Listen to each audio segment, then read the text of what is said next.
Hi everyone, this is Dave and welcome to my weekend video. This is the weekend long Q&A session. For those of you who aren't familiar with this type of video, I basically answer questions on both Saturday and Sunday, and then I edit and upload the video for you to watch on a Monday afternoon. Now there are various ways you can get questions to me. The first way is if you tweet them at me, at Geekanoids, and use the hashtag GeekQA. The second way, if you look in the video description, you'll see a link to my Patreon campaign. On the Patreon page, you can support me by making a small monthly contribution, and in return you get various perks, and one of the perks is priority when you ask me a question. And the third way isn't really for questions, but again, if you look in the video description, you'll see an Amazon donation link, and if you follow that link and make a small donation to the channel, then you can get a shout out and some promotion for maybe your business, your website, maybe your YouTube channel, or anything else online. So without further ado, let's get on with the first question, which comes from a patron. It comes from John, and I want to say a big thank you to John for all of your support over the previous years. You're a very active member in the Geekanoids community, and I really do appreciate it. Now John is asking a very good question, and I'll tell you why I'm smiling before I even get onto the question. This particular product that John is asking about has been in a tab on my browser for the past 3 or 4 days, and I'm very excited about this particular product. So let's get on with the question.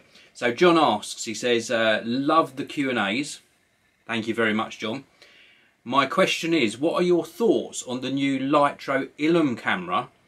And do you think that the light field technology and mega ray sensors used in this camera is the future of digital cameras? Okay, let's set the scene. When you've got a regular camera, you would pick it up. Let me pick my camera up. This is my camera. So I would focus in on a subject, zoom in and out maybe a little bit, frame up the subject, and then I would focus being the operative word here, and then I would take the photo. And that focus point is fixed on whatever I focused on. So maybe I'm taking a picture of a flower with some fields in the background, and I focus on the flower, and everything else in the background is either out of focus or a softer focus, depending on the settings you've used in your camera.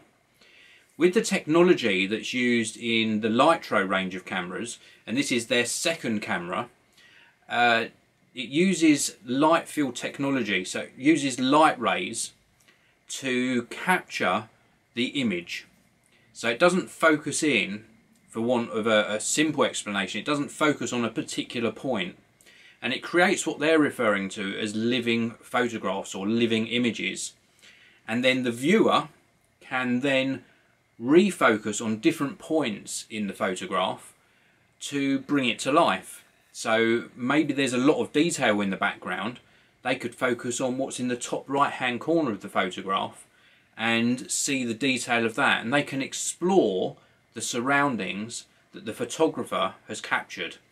Some of the examples they give on their website are absolutely fantastic. I've been so captivated by the beautiful imagery and the almost 3D-like effect that you're presented with.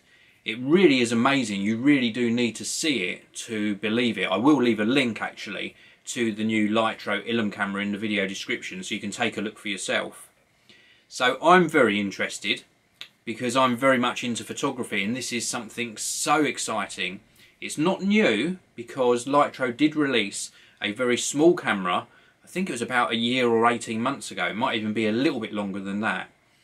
And it was very exciting at that time. I didn't manage to get my hands on one. But the issue with the previous, or the first generation of Lytro camera, was that it actually was very low resolution per se. The size of the resulting images was not that great, and the software was in its virgin stages, so it wasn't maybe developed as much as it is nowadays, and they seem to have worked a lot on the software alongside this new camera. So I passed that one by. I didn't actually get one into the studio. But this Lytro Illum camera is a more conventional looking camera. The previous one was sort of this, almost looked like a lipstick sort of design. This one looks like a real camera, and it's got a proper zoom lens on it, a fantastic screen as well, and it's just got me so excited. Now, you've also asked, is it the future of digital cameras? That's a really difficult question to answer, because I don't think at this stage light field technology and what Lytro are working on will replace conventional cameras, purely because when you're looking at lots of different types of media, like print media, online media, recording video, etc., you do need conventional cameras to capture the amount of detail that we're used to. And especially for print, when you're going to print a photo out that you've taken, then of course you do need a high megapixel count, or what we term a conventional image. For online media though, I think it really could, if it's used enough by photographers, it really could challenge the conventional photograph. It depends how it's implemented at software stage as well, because if you're going to need special software to view back the photo at its fullest what's the word I'm trying to think of? Oh dear, I hate it when my mind goes blank, I really do. But if you're going to enjoy the photo to fully exploit what this technology offers, so i.e. you're going to be able to refocus, move around the image without the use of additional software, maybe via a plugin on an internet browser, for example. If it's just a matter of turning on that switch and all of a sudden you can look at this beautiful living image, then I think it could work.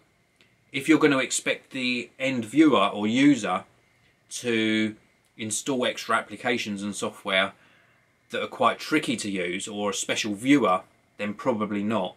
I need to do a little bit more research on that before I make my decision as to whether I think it's going to be very popular, or just a very specialist type of image viewed by just people that are really into this type of photography.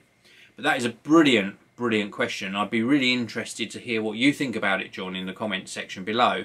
And also everyone else, if you've actually had a look at the Lytro Illum camera, or if you haven't, click that link and have a look for yourself, and then let me know what you think. I just find it so captivating. Brilliant question, John. Thank you very much. Next question is from Android Man Production on Twitter.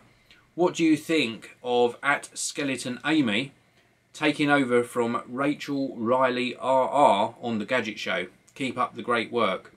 Well, I must have missed this news first time around, and I like both presenters, or I like the thought of both presenters being on there. The Gadget Show have made a lot of changes recently, or at least over the past year or so, to presenters. We saw both John and Otis leave and then come back.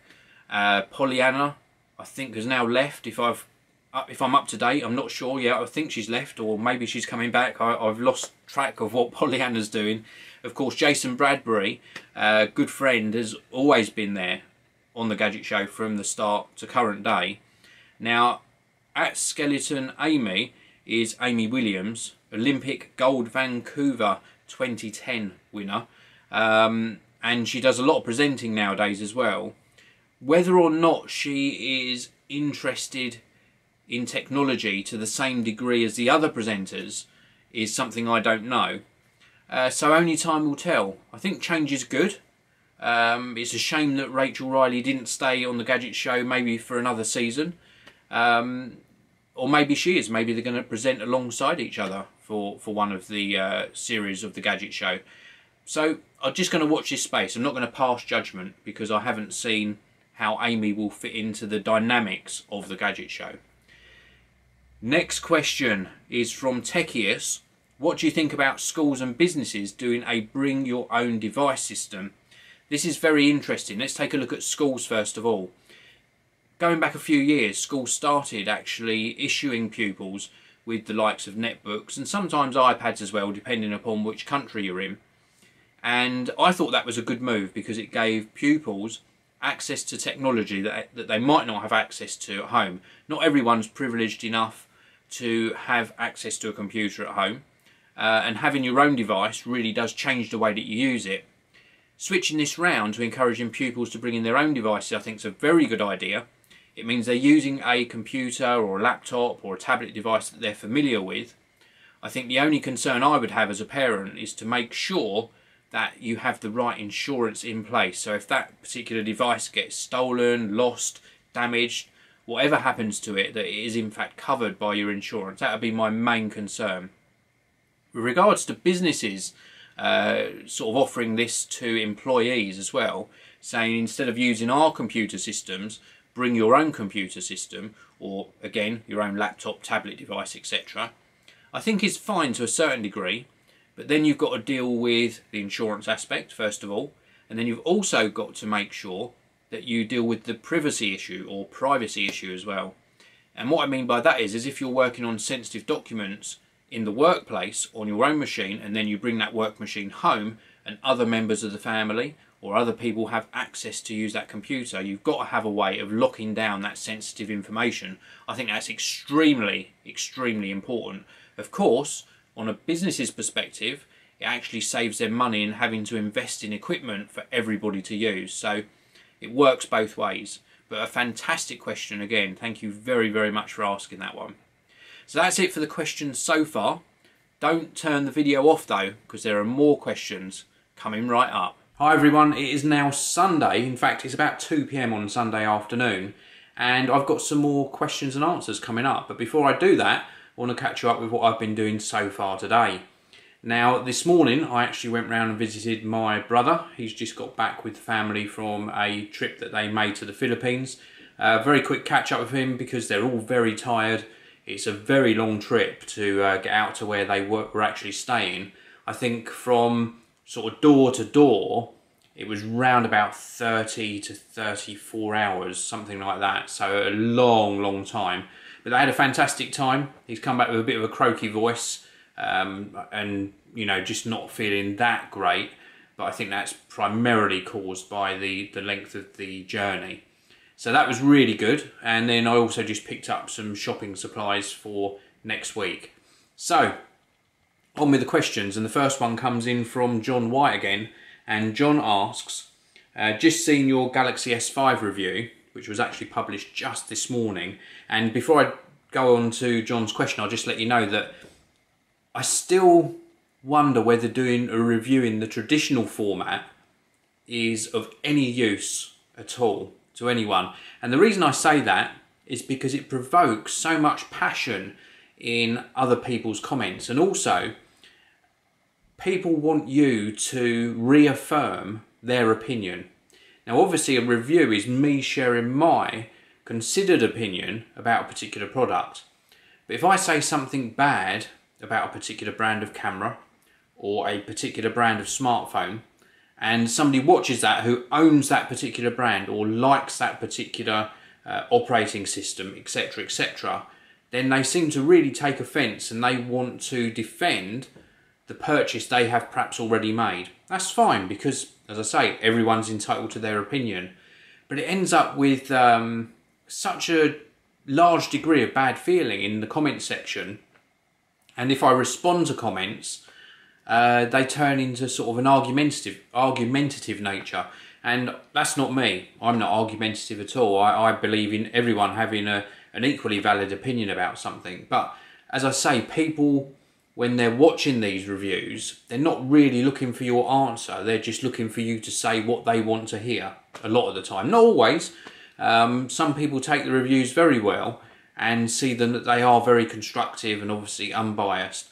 So anyway, I digress. Let's go back to John's question. And I'm just reading it down here off of my iPad. It says, my question is related... sorry, I should start by saying that John agrees. Brilliant, impartial review. Thank you very much, John. My question is related to what you said about the TouchWiz overlay being too interfering with the user experience. Should people wait to see if there is a Google Play edition of the S5 before buying it? Well, that is a really good question, John. Now, TouchWiz is the overlay that Samsung have put over the top of the sort of native Google Android experience on the Galaxy S5. Now, for the most part, when you're using the user interface on the S5, it's not too bad. It does still look a lot different to sort of a vanilla flavour of Android or a vanilla Android experience. And from time to time, manufacturers do launch what John's referring to as a Google Play edition. So they get rid of all of this skinning and you just get Google Android in its sort of native form, in its raw form, which a lot of people prefer. What I was referring to with the Galaxy S5 is some people love TouchWiz, some people hate it. I think it's okay, but what they've done with the Galaxy S5, and I believe they may have done it with other models in their range as well, is when you switch from maybe using your home screens and app icons, etc., and go into settings, you're then presented with these circular icons which look totally disjointed to the experience you've been having actually using the phone. As soon as you go into settings to set anything up, it's like you're using a whole different device. That's what I was trying to get across in the review. Having said that, if you can wait and you do find that Samsung bring out a Google Play edition, I think that would be a much, much better option. I can't tell you whether to wait or not, because you might really be buying it for the hardware rather than the software. So you would then be correct to buy it now rather than waiting. You might be buying to root it and put some different software on there. Then again, you'd be right to buy it now. And you might be totally fine with the disjointed user experience between the actual TouchWiz driven Android interface and the settings. So I hope that makes sense. Should you wait? It's an entirely personal decision. I can't really sort of advise you on that. If it was me, if I was buying one, having experienced what I have experienced using the Galaxy S5 for 2 weeks, then yeah, I probably would wait. So brilliant question. Anyway, we've got some more questions that have come in via Twitter. And the first one is from Gina Michael, my favourite mummy on Twitter. She smile when I say that. As a fellow photography enthusiast, what are your thoughts on the new Leica T that was unveiled this week? Okay, the Leica T, machined out of a solid piece of metal, APS-C size sensor, 16 megapixel, also captures 1080p or 720p video, interchangeable lenses, looks absolutely fantastic. Turn the camera round and look at the back and you've got no mode dials or anything. It's all touchscreen driven, and the way they've done the menu interface looks absolutely amazing. It looks really very good indeed. Price point is quite expensive though. I believe, and don't quote me on this, I think it's round about £1,000 in the UK. I think the lenses are quite expensive as well. I think lenses are about £1,000 as well. And you can also get an M adapter, so you can mount Leica M lenses on it. That's about £500 or £400 thereabouts. There's no built-in viewfinder, so you have to buy an electronic viewfinder, which does have a GPS module built in, but again, that's quite expensive. So when you add up a whole package, it's quite a big investment. You're not getting something that's manufactured by Panasonic this time around. You're getting something that is wholly manufactured by Leica. So you're getting a really fantastic looking and fantastic performing camera. It's of great interest to me. I love my photography. I hope that I will be able to get one in.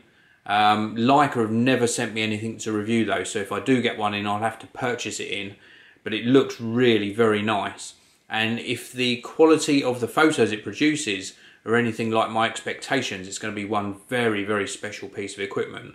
Something else that's really different on it that I discovered as well is normally you would open a flap to put the battery in. This time round there's no flap, it's just a hole in the bottom of the camera, and the battery actually has a metal plate attached to the bottom of the battery so that when you snap it up into the body of the camera, that becomes the, sort of the base. And the same applies when you charge the battery. It actually locks into the battery charger and it charges external to the camera. It's not like a USB charging situation, it's an actual external battery charger. So a really different way of doing batteries, but it negates the problem of battery covers becoming loose or breaking off, so that's really nice as well. It just looks very, very nice. So I would definitely say check it out, and if you want to treat yourself to something extremely special in the field of photography, then that could be the one. Next question comes from Alex Anderton Will the Geek Fan competition return? I will share your videos regardless, just wondering. Love the videos. Okay, hashtag Geek Fan. I used to use this to track when people shared videos, and then every now and again I would select a winner and award them a prize or a giveaway. It got to the stage where I couldn't track the actual hashtag because there were so many videos and links that weren't videos being shared using that hashtag, and I primarily set it up to track video shares, but people were using it and just sometimes, not very often, but sometimes the occasional person would just tweet a word and then put the hashtag GeekFan, expecting that to register as them being in the running for some sort of reward. So it sort of got out of hand, so I've stopped using that, although I would encourage you, if you still want to share videos using that hashtag, go ahead. It's a really appreciative thing that I appreciate you doing. I really do like the fact that you share my content. So if you want to hashtag it, please do. Great question. And then the last question comes from Eric Carter. Why are so many reviews on YouTube being taken down for copyright, even though they are legally permitted under fair use? Well, it's a really good question, and I'm going to answer this in a manner that might not apply to every single video because of the restriction of the amount of characters you can use on Twitter. You haven't gone into any depth about the type of videos you're seeing taken down. I'm assuming from my experience that you're referring to videos that maybe include gameplay. Now, if you're demonstrating a publisher's game and you're showing their gameplay, there are certain publishers, not all publishers, but certain publishers that have registered the fact that they own the gameplay. Their programmers, their graphic designers, their coders coded the gameplay, and you are using it in your video and it is their property. Now, whether that's right or wrong, I won't pass judgment. For me, if I was publishing something like that and I was doing constant narration over the gameplay and using it to explain whether I thought it was a good game or not, so it formed part of a review, or whether I wanted to show somebody how to do something within a game, then I would say that I was entitled to do that. But under the eyes of the law, or the law that YouTube puts on this, or the law that copyright puts on this by the publisher, you are using their content. So it's a very difficult subject. Are they right or are they wrong? Maybe they should see the better picture, or the bigger picture I should say, and understand that by people doing this sort of video, it is exposure for their games, and maybe this situation could be sorted out for the better for everyone. If you're referring to other sorts of videos, the sort of videos that I do, none of my videos come under any copyright issues because it is all my own content. If I hold up a remote control or a smartphone and I'm talking about it and expressing my opinion about it, that is perfectly fine. I'm not breaking anyone's copyright talking about a product that I either own or I've been sent by the manufacturer to test and then express my opinion about. So I don't think it happens too much with that regard. If you are publishing maybe a news item, then I think, and don't quote me on this because I haven't done my research, but I'm pretty sure that if you're reporting on something, even if it's like a film or a movie or a TV program or something else that has actually been published by somebody else, I'm pretty sure that you can use up to 10 seconds of footage if you're doing it in a journalist sort of style or a reporting nature. Now, I might be wrong on that, so don't quote me on it, but that's my take, and that's the sort of rules I would follow if I was publishing a video with somebody else's content in. Of course, the other way around it is if you are intending to publish something with somebody else's content, is to seek full written permission from that publisher prior to including it in your own video or your own broadcast. And then at least you've got that written permission to fall back on, and maybe to divulge within the video description that you are using this content with permission. So again though, a brilliant question and a brilliant subject to discuss. So that's it for all of the questions this weekend. I've really enjoyed answering all of them. As with all of the questions I've covered, if you've got anything that you want to add by the form of feedback or maybe some additional comments, please do leave them in the comment section below. Don't forget I do this every weekend, so keep your questions coming on Twitter at Geekanoids with the hashtag GeekQA, or indeed check the links out in the video description for other ways you can get questions to me. I hope you've all had a fantastic weekend, and I will see you all in the next video. Thanks so much for watching the video. If you'd like to watch another amazing video from me, please do click that top box. And if you want to subscribe to my geeky channel, click the red box on the bottom of your screen now. Thanks for watching. I'll see you next time.